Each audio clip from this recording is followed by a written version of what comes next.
Nahulикam sa Las Piñas ang pagbangga ng utility van sa isang siklista. Desidido siyang magreklamo, lalo't tinakbuhan siya ng nakabanggang driver ng van. Balitang hatid ni Bam Alegre. Masdan ang CCTV footage na ito, nakita ang utility van sa gilid ng kalsada sa Barangay Talon 1, Las Piñas.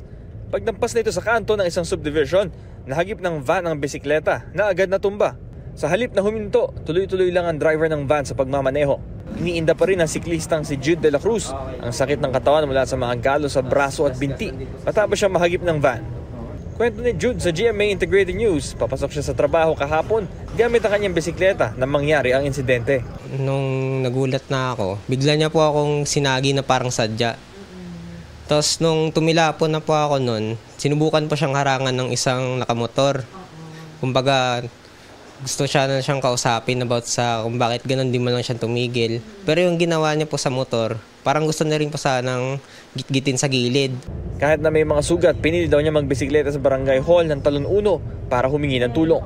Nabigyan siya ng pangunang lunas doon at naipablatter na rin niya ang insidente. Gusto ko po sana siyang kung makipag-ugnayan man lang sana sa akin na kung ano man yung mangyari, pag-uusapan lang namin maayos kung pananagutan niya ba to or kung ano man yung matol sa kanya ng batas natin.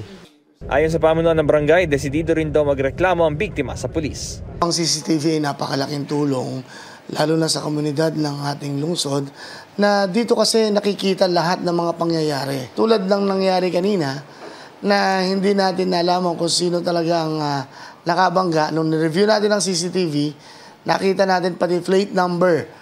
Talagang ma-identify natin kung sino yung nakabangga doon sa siklista natin. Kapag nagsampa na ang reklamo sa pulisya, maaari na humingi ng tulong sa Land Transportation Office ang siklista para matukoy ang may-ari ng van.